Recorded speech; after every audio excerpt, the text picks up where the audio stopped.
My brother, the golden child, got my fiancée pregnant, leading my family to abandon me. After 5 years of no contact, he's now in a coma, and my mother is demanding I step up as a replacement father for his child.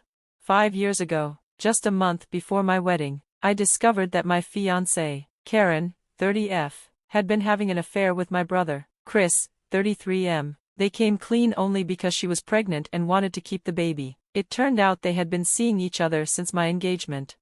Karen and I had been together since our junior year of high school and had been through college together. After so many years, getting engaged felt like the natural next step, but just days after our engagement, my brother confessed to her that he had always had feelings for her. He felt compelled to tell her before the wedding, thinking it was his last chance. This revelation made Karen realize that she had developed feelings for him too.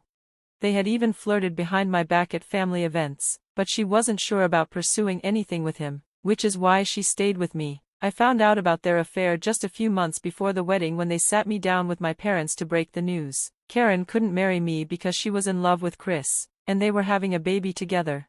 I was devastated. I couldn't believe what I was hearing. I begged Karen to come home with me and end whatever it was with Chris. However, my mother made it clear that this was their decision, and I had to accept it. I was shocked that my mother would support such betrayal, while my father at least showed some shame and tried to comfort me. My mother, on the other hand, was thrilled about the prospect of a grandchild and dismissed my feelings, insisting that I keep my opinions to myself while Karen navigated her pregnancy.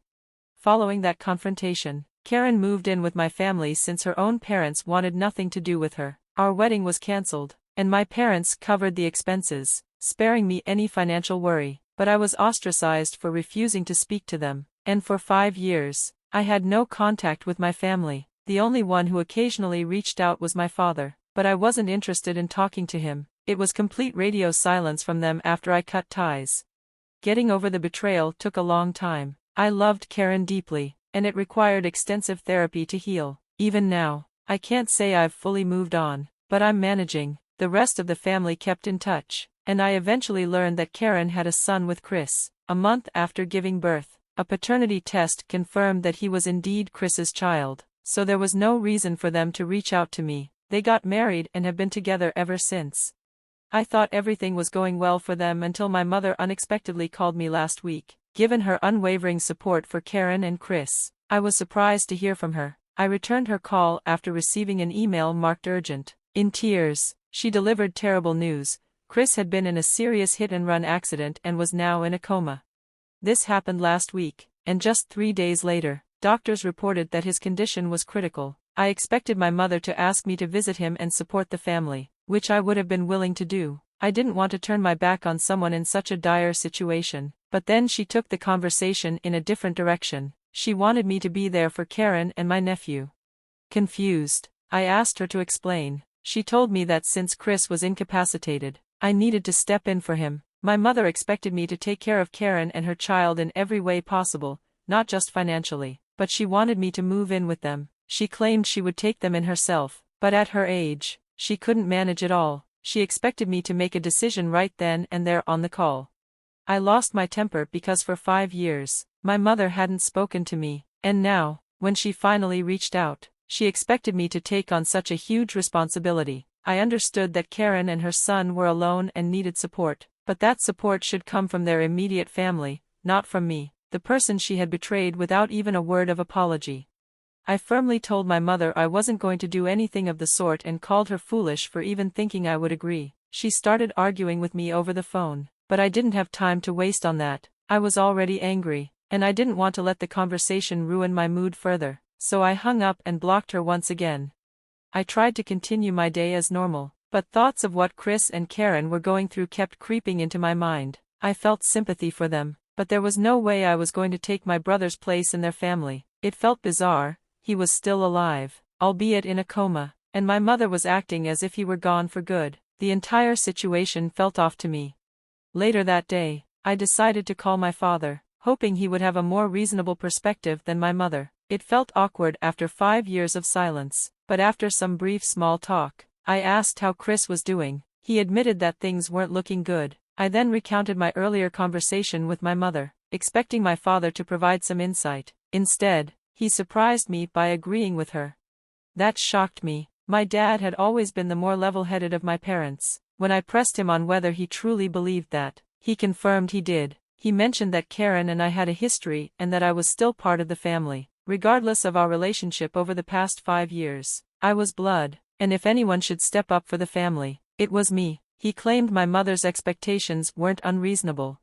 His words threw me for a loop. I felt torn between familial duty and the hurt I had experienced. This wasn't how I had imagined my life unfolding. I honestly have no idea what to do right now. For the past week, I've been avoiding any contact with my family, including my other relatives. I'm terrified that someone will bring up the situation, and I'll be forced to explain my decisions. I feel like the bad guy for refusing to step up for my family, especially when I know they need support, if not financially, then at least emotionally. It's a confusing mess, and I recognize that what my mother is asking of me is really strange and unreasonable, but rejecting it outright makes me feel guilty.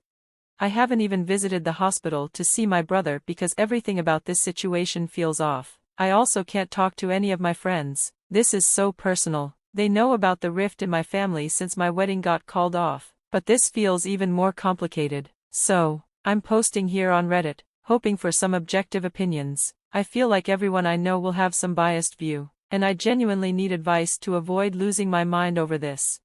I feel like I'm slipping back into a dark time in my life, similar to when I found out about Karen's infidelity. That period was tough, and I don't want to revisit it, especially after the progress I've made. So, please, no matter how harsh the opinions might be, I just need to hear them to help distract myself.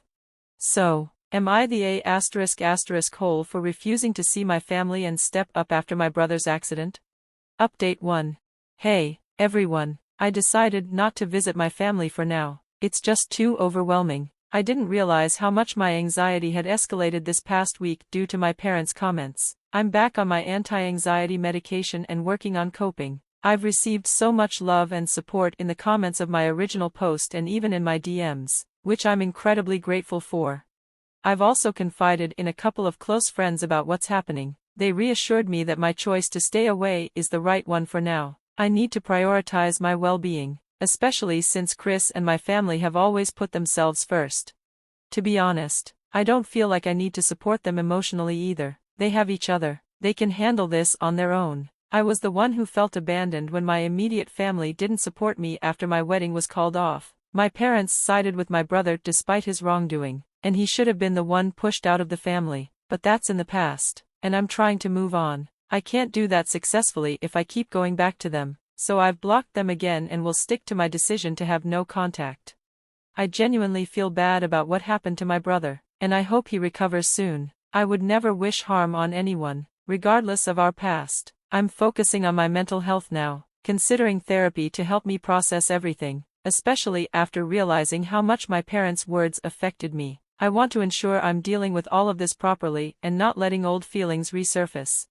Update 2. I heard from some relatives that my brother's condition remains critical, and he's showing no signs of improvement. It's been almost 2 weeks, and he's still in the hospital. I feel sorry for my family, but I'm not sure what I can do. Everyone else who knows my family has visited at least once to see my brother and offer condolences. Except for me, I would have gone. But I learned that my parents have been spreading false information about me to their visitors, painting me as the bad guy. They've claimed I refused to visit and even accused me of saying it was karma for how they treated me 5 years ago. For the record, I never said anything like that. Some relatives reached out to confirm whether this was true. Knowing it didn't sound like something I'd say, I explained that my parents were twisting my words to make me look terrible, probably out of a reaction or just because that's how they are. I was really disappointed to hear they were making up stories about me after already having messed up my life once. Thankfully, my relatives approached me before forming their opinions. If they had believed my parents, I might have lost all contact with them too. For 5 years, I hadn't spoken to my parents, but my aunts, uncles, and cousins had been supportive. I didn't want to lose that connection, but it seems my parents couldn't stand the thought and tried to sabotage it. I just don't understand why they harbor so much resentment toward me. I've never done anything to deserve it. My brother and I have never been particularly close, and my parents have always favored him, but this feels excessive. Update 3. I posted an update 2 days ago, and today, my mother showed up unannounced. Since I had blocked her everywhere, She came to my house to confront me. I didn't feel like talking after a long day at work and almost drove away, but she spotted me, so I felt obligated to engage. I didn't let her into my home, fearing it would be difficult to get rid of her, so I talked to her in the front yard. Unfortunately, that backfired. She began yelling, attracting the neighbors' attention. Initially, the conversation started off okay with small talk, but I couldn't hold back any longer. I asked her why she had been spreading lies about me to paint me as the bad guy. It didn't seem fair to me since I had never wished harm upon my family, even after how they treated me. I just wanted to move on, but they were making that nearly impossible. I had kept my feelings bottled up for so long, and when I saw her, I just let it all out.